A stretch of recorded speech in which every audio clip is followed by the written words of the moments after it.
All right. I apologize for my lost voice today. My voice is a little phlegmy.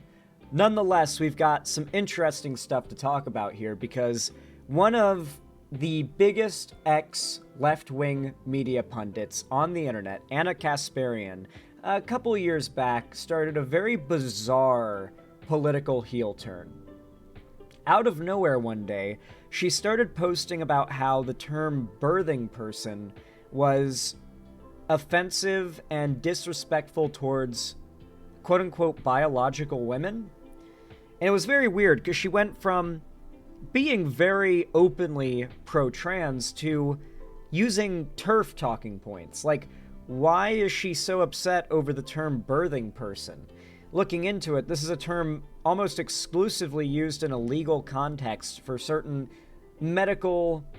policies around medical treatments, because you might want to categorize certain groups of people instead of as just women for a certain type of treatment. You might want to categorize it as birthing persons due to the fact that in regards to reproductive health, you might have a lot of trans or non-binary people with like a uterus and whatnot that need certain health care, and on a legal level, referring to that group as a whole by specifically what is relevant in that legal documentation in order to keep anybody from being the victim of a loophole and getting denied some kind of medical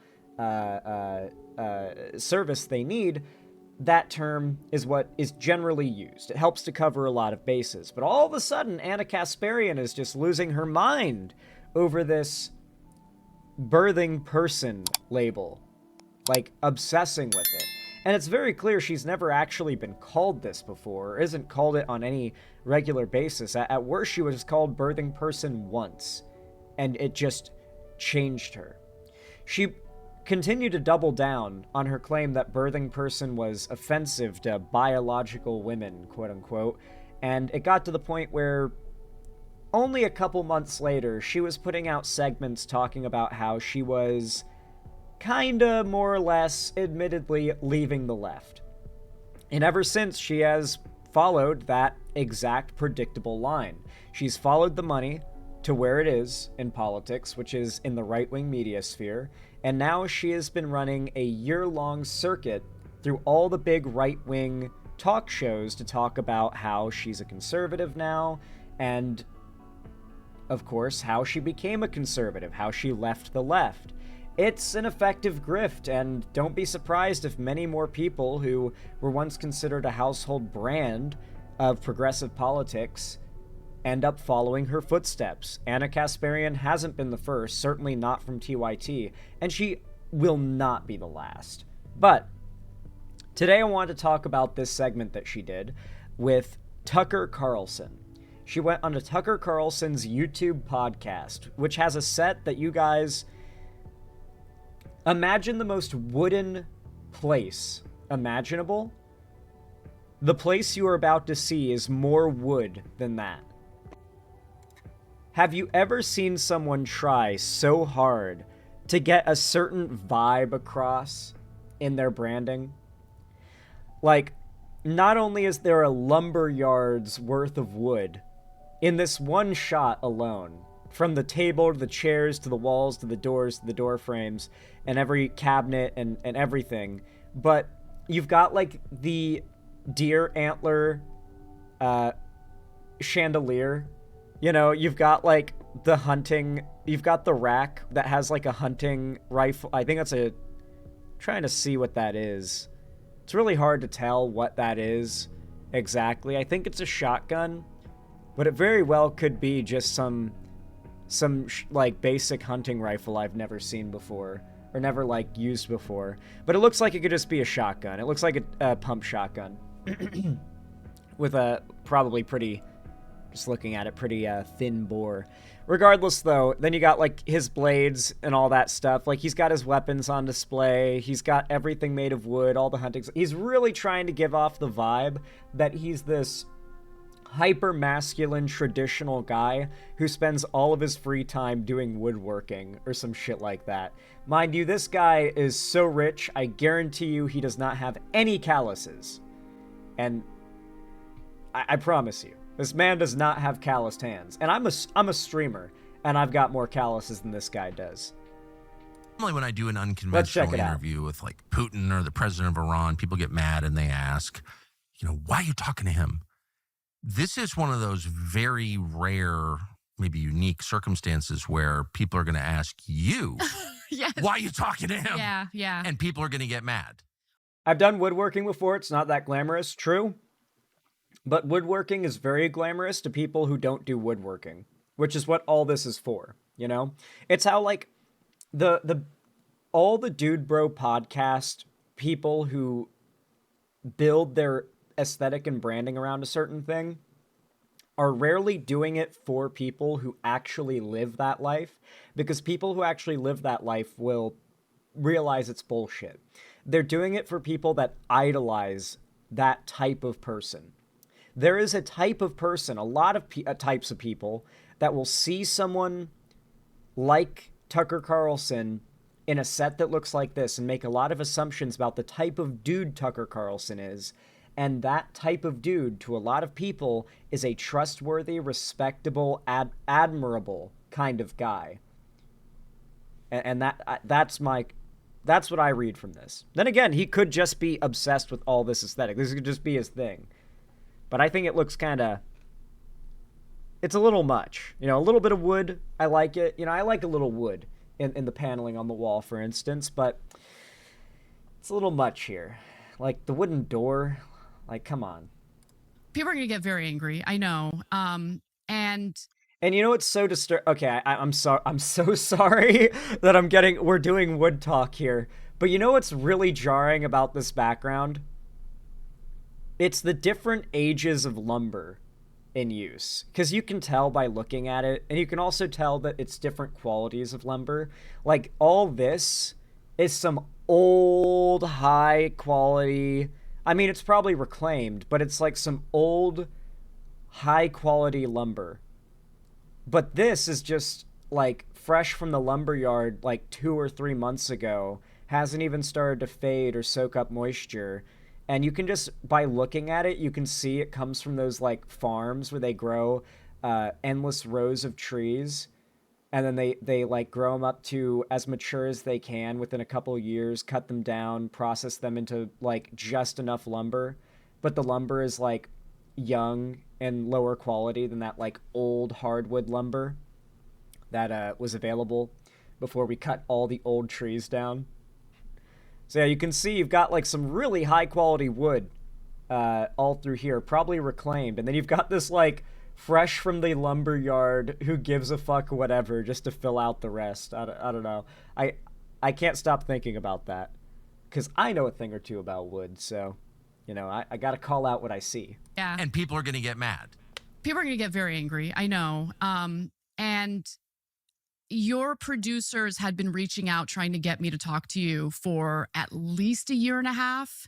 And my feelings toward coming on your show went from I would never in a million years to kind of giving myself the opportunity to listen to your podcast.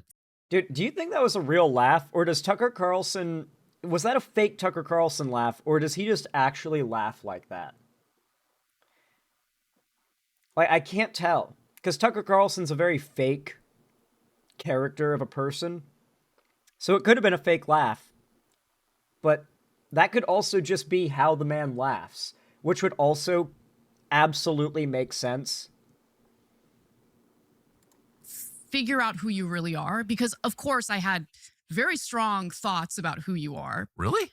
Yeah, He's but I realized that it was now. based on clips that I would watch of you that had gone viral. And they had gone viral because they were offensive, or you had said something that... Okay. Now, we all know that Anna Kasparian's grifting, but now she is claiming that she disliked Tucker Carlson because of viral clips. Here's what I want to do. I want to look up, and I want to see if at any point Anna Kasparian on TYT covered the Fox News lawsuit. You guys know the one. You guys know the one. The one where Tucker Carlson got outed for knowing everything was a lie, for knowingly spreading false information on his platform. That lawsuit, the one that all that documentation is public for, I'm pretty sure she covered that. The lawsuit in which he admits he doesn't even like Trump and just promotes him because it's what the audience wants. He is a grifter, and I'm pretty sure she covered that story, but because I want to know, let's look into it. Let's see whether or not she is totally lying through her teeth right now. Or, and this is possible, maybe she genuinely only disliked Tucker Carlson because she saw a bunch of clips that went viral. TYT, Tucker Carlson, Fox, lawsuit.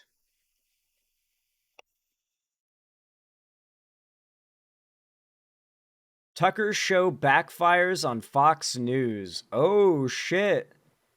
Did they end up covering it? Tucker Carlson's own words were used against Fox News in a lawsuit involving the lies that have been pushed about the 2020. Oh, man. You just can't make it up, can you?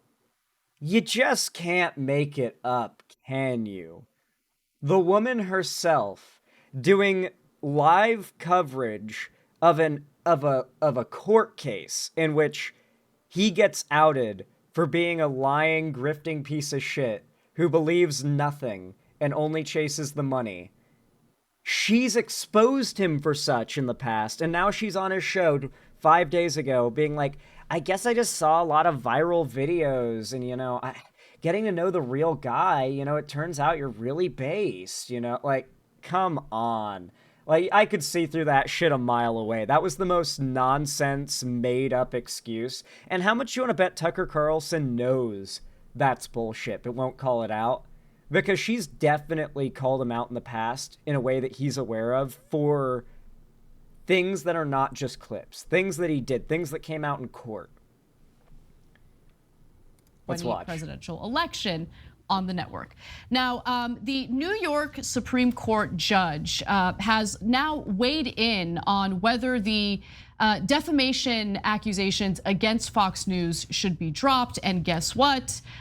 He's not dropping the lawsuit. It can proceed. Now, this is the voting machine company Smartmatic and its $2.7 billion defamation lawsuit against Fox News and Rudy Giuliani. It will move forward. The case involved many false and baseless claims made on Fox about voter fraud involving Smartmatic's voting machines. The judge notably dropped Janine Pirro and former Trump lawyer Sidney Powell from the lawsuit. With Sidney Powell, it's because of... I don't know, guys. Do you think she just saw a bunch of viral videos and clips taken out of context, and that's what formed her positions on Tucker Carlson up until recently? Or do you think she, along with the rest of TYT, realized rent in LA is expensive for their massive studio, they've got employees to pay, left-wing media is failing harder than ever, and just started chasing the money? Because that's what it seems like is going on. Zan, aren't you tired of being right all the time? No. I want to be right all the time, even more, forever. Every single time. That was viral like syphilis is viral. Pretty much. Okay. I mean, you should think of it that way because it was most... So with that clip in mind, let's re-listen to what she has to say. Figure out who you really are, because of course I had very strong thoughts about who you are. Really? Yeah, but I realized that it was based on clips that I would watch of you that had gone viral, and they had now we know that's bullshit. Gone viral because they were offensive, or you had said something that was viral like syphilis is viral. Pretty much. Okay. I mean, you should think of it that way because it was mostly the dick sucking, painting you in a very negative light. Oh, we're getting the intro now. Dude, it's so try-hard. What the fuck? This has 1.5 million views in 5 days on YouTube, so it's definitely getting views, this channel. People watch this shit. They've always watched And Tucker, to be sure, you and I have some pretty deep disagreements, but I think that some of what you've been talking about lately... Compliment to Tucker Carlson, I actually really like that format, where it went from the opening of the convo, the intro, and then continuing right from where the intro cut off. Usually it's like a stinger at the beginning of the most interesting part of the conversation you're actually there to watch, and then the intro runs, and then we rewind all the way to the start of the conversation. It's like, oh, wait, I thought that was going to be the clip. What the fuck? But here, it's cohesive. I actually do appreciate that. Like hits at the heart of what I care most about, and that's the importance of this country representing the American people, the importance of the United States being a sovereign country that has politicians and a government that prioritizes the American people as opposed to a foreign government. And speaking out the way you've been speaking out about some of these issues takes a lot of. He's literally bought and paid for by the Kremlin. He went to Russia to interview Putin and go around Russia talking about how great it is and how much better run Russia is under its oligarchy than America is under democracy. Like, this man is literally bought and paid for by authoritarian oligarchs, and she's just, like, slobbering on his knob, like, oh my god, you really care, you're willing to take the hard interviews and ask the hard questions, and you're doing real journalism that the left is too afraid to do. You know, I didn't see it until now that you're actually so based. Like, she's so clearly grifting. She doesn't believe any of this. Grifting is not just being right-wing and making money off of it, to be clear. That's not what I'm accusing her of. It's the fact that she internally is probably cringing at herself, probably hates herself a little bit, because she threw away decades of work in progressive media where she absolutely knew and knows the situation going on in politics. She knows what's up. She knows what side is good, which side is bad. She's covered these stories and these court cases, and you know, she's been more plugged into this stuff than many of us have been. And now she's pretending like none of it exists.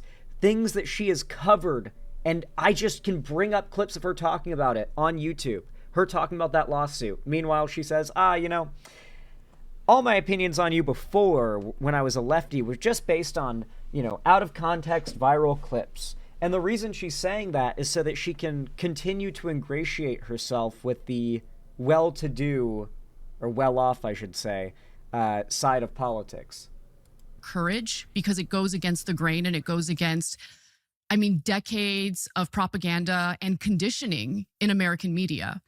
And so to me, that commonality that you and I share made me a lot more open-minded to coming on this show, because I do think that Americans from across the political spectrum need to find areas of agreement, especially as it pertains to making this country better, so we can apply appropriate. The most hollow nonsense, like, whatever statement here. That literally means nothing. We're in a country right now that wants to see a significant portion of said country deported for being brown. And it's like, you know, we just have too much division. This is all rhetoric that's just meant to make you sound as politically acceptable as possible to as many Tucker Carlson viewers as possible. One thing I've found that's really hard to deal with is that the worst political figures, the people with the most insidious intentions with their audiences, are always trying to use this flowery language that makes them sound literally politically perfect. Like, the opinion to the average person who isn't super politically, like, tuned in, the idea that, like, you're an independent who isn't loyal to any side and listens to both sides, you're a centrist, and you're just looking for the truth. These are very similar. These are all terms you'll hear from people like this, and they'll be very soft and, like, you know, I just think that we need more unity. We need to stop fighting. People need to stop being so crazy about politics. They'll say these statements that essentially everyone agrees with, but they don't actually mean it. Like, they're just saying it because they know people want to hear it, and they want people to hear what they're saying and go, this person says good stuff. I want to hear this person say more stuff. And this is not a left or right-wing exclusive thing. This is like in all... I don't even think it's a politics exclusive thing. I think some of like the worst, fakest people do this too. Think like Pirate Software, right? Where like, actually Pirate Software is a great example. It's like the political equivalent of Pirate Software. A guy who rubbed a lot of people the wrong way simply because he presented himself as if he was so perfect. He never said he was perfect, but the way he branded himself and the way he put himself forward, he had this arrogance to him, this vibe of having never made mistakes and never always being a source of authority, and it just rubbed people the wrong way. And that led to people realizing their being rubbed the wrong way was their gut telling them something. Kind of reminds me of that. Like, your entire brand is being a people pleaser with no actual beliefs. And that's what Anna Kasparian is doing.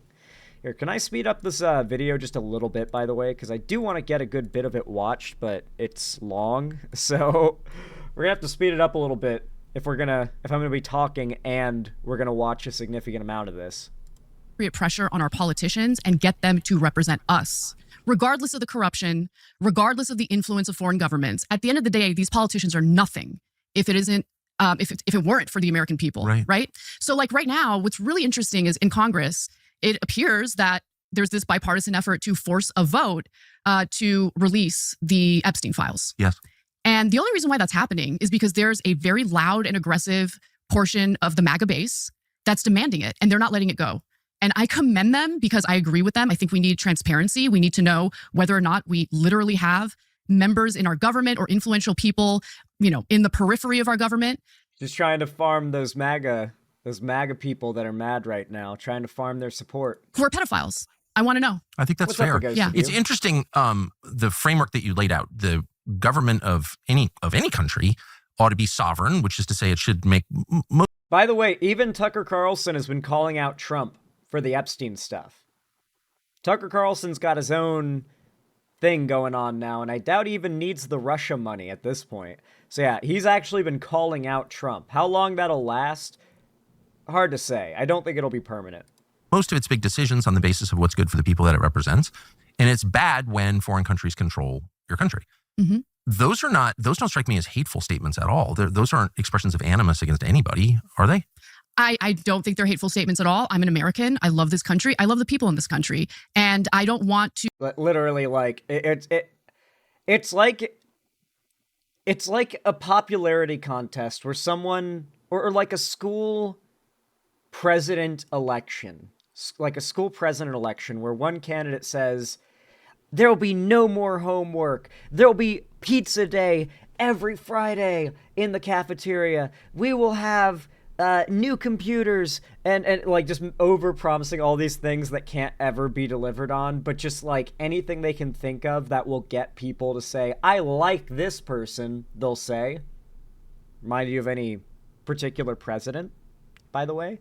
She's doing that bit right now. Like everything she says is meant to make you go, oh my God, she's so reasonable. And I feel like having already proven that she's like lied through her teeth from the start, we can acknowledge like this is all disingenuous. Like she doesn't believe any of this stuff. She is thinking of what is the most reasonable thing I could say, the most inarguably like reasonable, agreeable by most normies thing I could say, and then she says it because she just wants to make people think she's well reasoned. To live in this ridiculous like perversion of the American government where they pretend to represent us, but in reality, Americans are on the back burner. Our tax dollars are being taken from us, not to help Americans who need help, but to give all sorts of subsidies to private industries that are already doing really well. True. Okay, they don't need extra subsidies or tax cuts or things like that.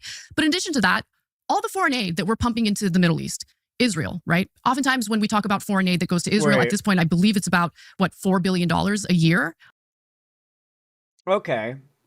Are you opposed to foreign aid that goes to Israel? So here's my big question for someone like this. I'd ask, I agree. Foreign aid to Israel should be on the table for negotiation just to cease it if Israel doesn't calm the fuck down and stop genociding Palestinians. But here's another question I have. Do you believe the US should be paying to do foreign aid to Gaza? Because that's really the question. Do you believe that the US is wasting its money giving defense spending to a genocidal ally in the Middle East? Or do you think the problem, period, is that the money is leaving America? Because she's not going to specify. She doesn't want to upset anyone in particular. Most people watching, even if they're not super radical on the belief that no foreign spending should be done, probably don't like that so much money is going to Israeli defense spending of U.S. tax dollars. However, a lot of those same people do want the U.S. to send aid to Gaza. So she's not going to specify all foreign aid is bad, but there's a reason the example she used was Israel, because there's an ambiguity to it. Is she against specifically providing foreign aid to genocidal, dictator-run nations? And I consider Netanyahu a dictator, more or less. Or is she against all foreign aid? She'll never specify. She doesn't want to alienate one side of that issue. She wants to make both sides see her and think that there's a possibility she is on their side and agrees with them. Which, when someone who's in a suit, who speaks professionally and has a career with some level of veteran status in politics, feeling like they agree with what you believe absolutely feels very validating, very cathartic, if you will. So it's why some of the most loudly people-pleasing right-wing pundits tend to be very hard to ignore. On top of all of the military aid that we've been pumping into Israel over the last 2 years. I mean, it's unacceptable to me that we're doing that. And in the backdrop of that, you have the United States Congress cutting $1.1 trillion to Medicaid. Really? That's the problem? That's where we need to cut funding from? By the way, also cutting funding to food assistance? How do you justify sending tens of billions of dollars to... She's talking sense here, still grifting for the right and lying out her teeth through much of this, but one thing I've noticed is that she is still she's more or less become... she's got shoe-on-head politics, is a really good way of putting it. It's pure populism. If next week, hyper-socialist, furry type trans hyper lefty giga woke SJW politics was the moneymaker online, she would 180 all these positions and be a radical, rabid, communist furry by next week. If that became the big moneymaker in politics, she would be on it like flies on shit, I promise you. She doesn't... That would be based... Well, it would be it would be very funny. It would be very based. But if that happened, she would be on it. She does not actually believe in anything other than what is popular. It's why I've always been so... I guess I'll say it, anti-populist. I'm anti-populist. I have yet to see a case where populism has not either been secretly bad, or in the cases where it hasn't secretly been bad, insofar as what the true beliefs of the people purporting it are, it always ends up being really stupid and ineffective. Yeah, it's popular, but it's not viable, not stupid, but ineffective, right? Not viable, not politically popular enough to win. Think Bernie Sanders. Bernie Sanders is a populist, and he had a lot of really good positions, but they weren't popular enough to succeed in any election. So, well, besides the one for office as senator that he currently holds. But yeah, you know what I mean.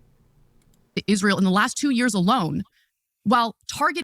Vladimir Zelensky was elected as a populist. He's been a good leader in Ukraine.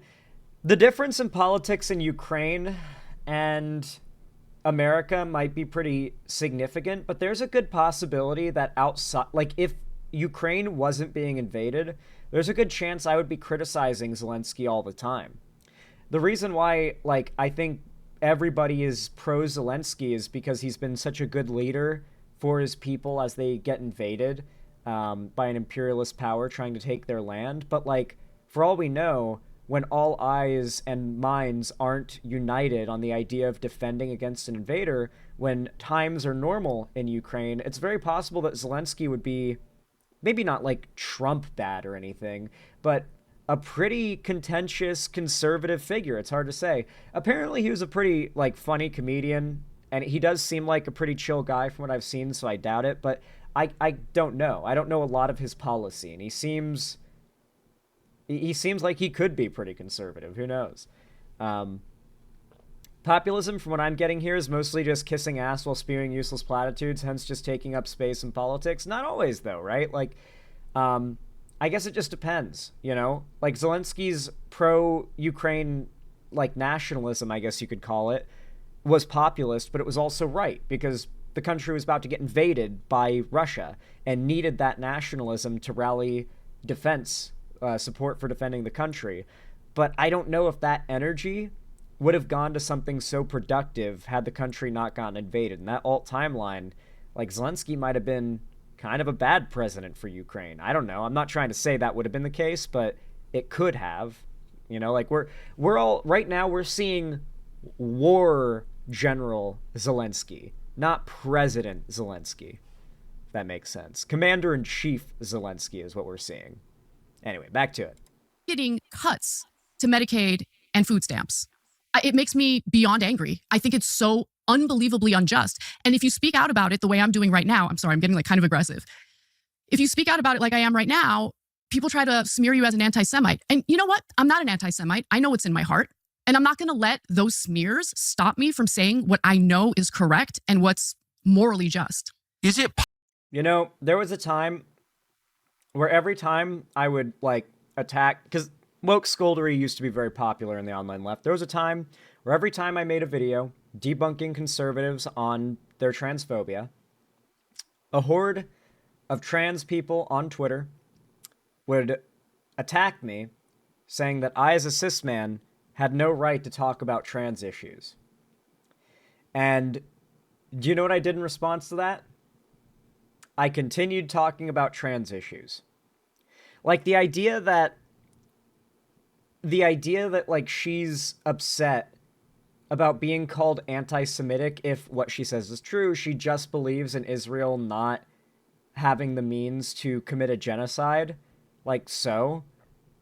They're like, the people, presumably, those people are pro-genocide, and they are literal dick sucks for the state of Israel. They're saying what they're paid to say, or what they have an ideological, like, attachment to saying. They don't actually, like, so if she's being truthful here, why does she attach so much meaning to the fact that she gets called anti-Semitic by people when she expresses these takes, unless she feels as though there's an actual threat behind these allegations?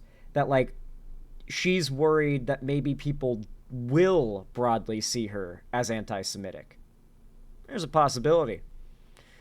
Just possible that people are slandered in order to prevent conversations like this from happening in the first place. So you said, I was hesitant to come on the show. I mean, who the fuck is stopping?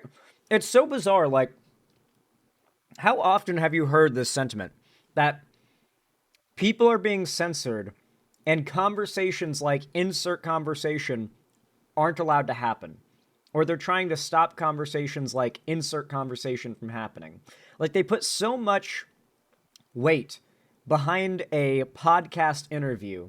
You'd think it was like a grand debate at the Vatican between two, like, cardinals, are like fighting over, like, a neck and neck vote for who gets to be the next pope or something. You know, it's like, no, it's not that deep. The world is not watching with bated breath as to whether or not this conversation happens. This podcast segment is not a grand debate at the forum. I mean, the reason we wanted to book you, and a bunch of people who work for me had the same feeling, is what you just said. Like, we can disagree on all kinds of things, but if the fundamental orientation is the U.S. government ought to make a good faith effort to improve the lives of Americans, that's not a partisan statement. That's not a crazy out there sentiment at all. And we saw that. It was like, oh yeah. And then you're like, yeah, but he's a Nazi. I can't do the Nazi show. It's so, I mean, and yes. so you sort of want, like, I have all kinds of. Wait, okay, so that's his actual laugh right there. That's his actual laugh. That's it. The fake laugh we heard before that sounded robotic and fake and weird, that was a fake laugh. That's his real laugh. We just heard his real one. Laugh, jump scare, real. Stupid opinions. I've said all kinds of stupid things. I've had ugly opinions in the past. I'm not defending every opinion I have had or even currently have. I'm merely saying to reduce someone to a caricature is a kind of tactic to prevent anyone from having a real conversation with the person. It's meant to discredit. And yeah, you're right. It's meant to stop these types of conversations from happening. Now, you are very conservative. Okay, man. All right. I don't need to see another 10 minutes of fellatio go down, okay? The growing nuance of America's political parties, why Kasparian admitted she was wrong about defunding the police. Oh, shit. Oh, that could be juicy. Americans do not want to be involved in foreign wars, how radical leftist ideology is destroying California. Oh, shit. Okay, this is what we want. This is what we want, guys. That's what we know. Yeah, totally. And, okay, so you live in the same place. That's also hugely helpful because you can see it over time, the same place. True. Like, you know Ventura Boulevard. You've lived near it your whole life. Right. So what did you start to... Let me guess. They're gonna talk about homeless people. Anna Kasparian really hates homeless people. There's something about this that ended up being like one of the main motivators to her starting her grift to the right. But apparently she I think she might have told a story about getting groped by a homeless man on the subway, or maybe she got SA'd, which is awful. But now she really hates homeless people and considers homeless people like almost like zombies. Like she talks about them in the same way that if there was like a zombie infestation on the streets of LA, you'd be talking about it online. Like, dude, when are they going to come through and deal with all the zombies? Like, what the fuck? But they're homeless people, not zombies. To notice, like, what is it like? What are the effects? Well, I started noticing that homelessness really exploded in Los Angeles. Like, it's always been a problem in LA. Yep. But it now touches every... Okay. I don't think homelessness is a problem in Los Angeles because of LA policy. Yes, housing is very, impossible to afford in LA, but, people who are homeless or really poor to the point where they're going to be homeless don't go to LA in order to be homeless there. Famously, I think it was the Reagan or Nixon administration. I can't remember which. I always mix those two up in my mind because, I don't know, they kind of share the same hard drive, the same biological hard drive in my brain. They share a brain cell. They occupy the same space. But they would bus homeless people into large progressive cities. Notably, New York and Los Angeles got the brunt of it. San Francisco, got even more than Los Angeles and New York. I think San Francisco famously got the most homeless people bussed in. And these were homeless people from small towns, from rural communities, particularly red states. Areas where they wanted people to visit, look around and say, there's no homelessness, the land is cheap, the taxes are low, let's move here. And that's what they did. When you go to Texas, they are so hard on their homeless there, you will rarely see a homeless person. And that's intentional. Same goes for Florida. You don't see a lot of homeless people in Florida. Not as many as you'd expect. Having been to places that don't outright, aggressively attack the homeless as much as red states do, I've seen, how many homeless you would expect would be on the streets. In Florida and Texas and stuff, there are hardly any. You'll see them, but they aren't sticking around anywhere, because if they loiter, people will call the cops, and the cops will not be friendly. They will act on the crime that is loitering in Florida or Texas. In a lot of red states, they make loitering a crime. And so, yeah, you don't see a lot of homeless people in these red states, but you know what's you do see a lot of? Low taxes. Florida has very low taxes. Texas has notoriously low taxes, although it's going up in some areas like Austin. And the housing costs, very low outside of places like Austin and Miami, in Florida's case. These are the places I know the best as far as their like housing market and whatnot. But they want people from cities to flee from cities out to their more rural red states after seeing how supposedly beautiful these states are due to being run by conservatives. In reality, they're so aggressive to homeless people, and going back decades, there have been policies of busing homeless people into progressive cities that, yeah, if you go to like LA, there's a fair amount of homeless people around. Same goes for Seattle. Same goes for Portland. They do the anti-homeless, like, aggressive infrastructure thing, but they don't. They'll even go in and tear up camps, but it's nowhere near as aggressive. You know, like, there's a fair few homeless camps that have been up and functional since I moved to Seattle that I'll see fairly frequently. And they're like big homeless camps. They're usually under the highways and overpasses. And so, and bridges. So, like, there's a lot of homeless people here, but they talk about homeless people like they're a problem. Not that the homelessness is a problem, but that they're a problem. And that's what you're going to get a very strong implication of in this conversation. Not, oh my God, look how unaffordable housing has gotten, that homelessness is such a massive problem, particularly in like LA, one of the most hard to afford places in America. It's going to be about how scary and dangerous homeless people are and how they're a symptom of bad leadership and how they're punishment for electing progressives, I guess, or electing Democrats. Every like square mile of that county. And it's just gotten, during COVID, it was unbelievably bad. And I just felt like it was inhumane seeing what was going on. Yes. And it wasn't just that there were a lot of homeless people. It was that there were a lot of... It was inhumane to see what was going on. Okay, are we going to get to a discussion on housing? Or is she going to say it's inhumane to not arrest them?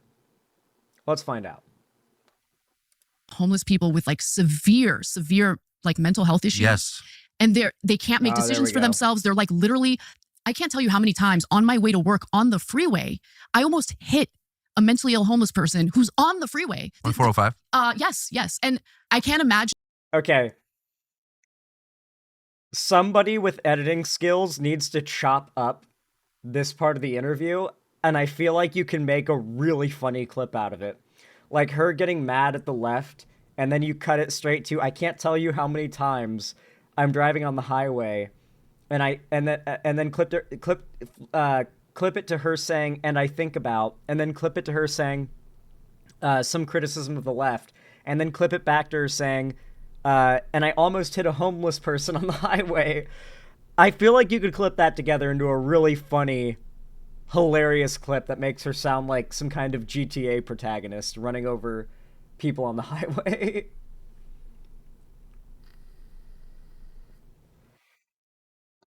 Well, Zan, looks like I was right about what I said earlier about her running over the homeless in her Range Rover, Lamau. True. What was the car the principal in the Minecraft movie had? Do you feel like Anna Kasparian could have like a full political heel turn again if she was driving home one day and she like very softly hit a homeless person and he stands up and she realizes that he's a Minecraft villager? And the Minecraft villager lays the Riz down. Do you think it could change her? Could the left have Anna Kasparian back? What I would go through for the rest of my life if I ever hit someone with my car, you know? But like, why are we living in a society that like thinks that this is okay? This is not okay. This is not okay. The drug addiction, not just in LA, all across the country. Has there been any effort to do anything about this? Zero. The drug war and the fentanyl panic that has been going on for years now, are you arguing that we need to do actual solutions? Or are you saying no one's doing anything, with the implication being that we aren't going hard enough on drug policy? Meaning we need to go hardcore with another drug war. Is that what she's implying? Yeah, like the majority of prisoners in America are there for drugs. We're doing a lot about the people in America doing so many drugs. Like, we're locking up immense amount of drug users in prisons right now. I assure you, Anna, we're doing a lot about it. And it makes me really angry. The Sacklers are still billionaires. Yep, exactly. And it just, I find it to be, you want to talk about treason. Politicians who let this kind of stuff happen to the Americans they're supposed to represent, and people mistake that as me being anti-homeless. No. The people who defend what's happening right now, they're anti-homeless. 7 people died of drug. What is she arguing against? What is the policy that's making the people homeless? What is her solution to it? Like, she's saying people call her anti-homeless, and she's just listing problems that homeless people have and problems that having homeless people around bring about, like almost hitting a quote-unquote mentally ill homeless person on the highway, as she said. But she's yet to bring up a solution. Like, what is the left doing that's making the homeless problem worse?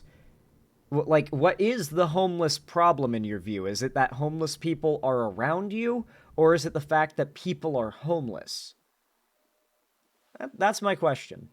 Overdose on the same corner near where I live in a 2-week span. 7 people, same corner. That wasn't a big scandal. The city council member who represents... How much do you want to bet that every metric she just listed is exaggerated? From the closeness of said drug overdoses to her home and the number of drug overdoses. I guarantee you both figures are over-exaggerated, if even true. It's my district. Wasn't asked about it. She didn't have to defend herself. She's one of these city council members who keeps voting on the dumbest policies that do nothing to actually help these people, but somehow justifies the continuation of the same failed policies that have led to all of these overdose deaths, all of these people with mental health issues not getting the help that they need. Yes, but what policies? She's doing the conservative thing where you don't actually list anything specific because she just wants to be a crowd pleaser. She doesn't want to actually, like, she doesn't want to piss off people that hate homeless people and see them as basically zombies. So she, like, doesn't want to say, oh, well, it's the conservatives and their policy benefit, all their, like, Republican policies benefiting corporations, all of the allowing these private companies to buy up houses and units in apartment complexes, and they're using that to choke out the market and keep a significant amount of people from being able to afford an apartment without paying an arm and a leg for rent, or a house without paying an arm and a leg for mortgage. If you can even get a mortgage on a house. Most Gen Z will probably never own a house, famously. But what's the policies causing this? Like, what is the issue? At least you have a fucking income. No, they just not hiring Americans. We seem to have a conservative in chat. Long as gays and immigrants have homes, you're all good, right? As long as gays and immigrants have homes, then you're all right? Are you implying that I only care about gay people and immigrants not being homeless?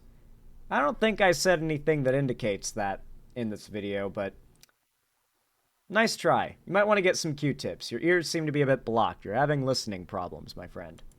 It's awful. The whole situation is awful. I mean, I lived in LA as a child. I've worked there on and off my whole life. I really love Los Angeles. I'll admit that. I just love it. It's just a truly American city. The architecture is beautiful, unique to LA, or was. It's just an amazing. It's what an ambitious, hopeful, affluent country builds when they get to the end of the continent. Yeah. You know, it's like, wow, there's nowhere else to go. Let's build something amazing. And they built Los Angeles. And I've always loved it in my heart. So I go back there. I'm going back next month.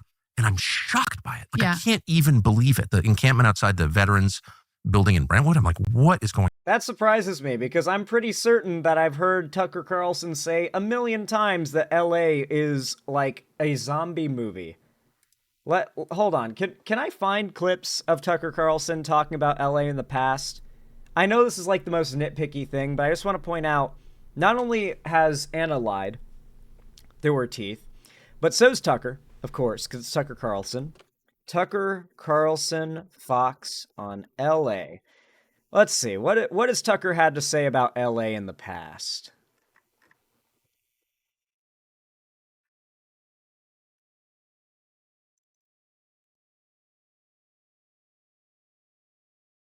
Man, has he not really talked about LA?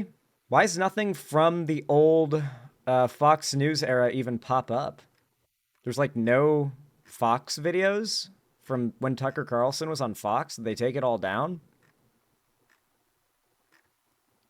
I guess they did. There is a video by Sam Cedar responding to him claiming that California is forcing kids to get hormone blockers 2 years ago in children's hospitals.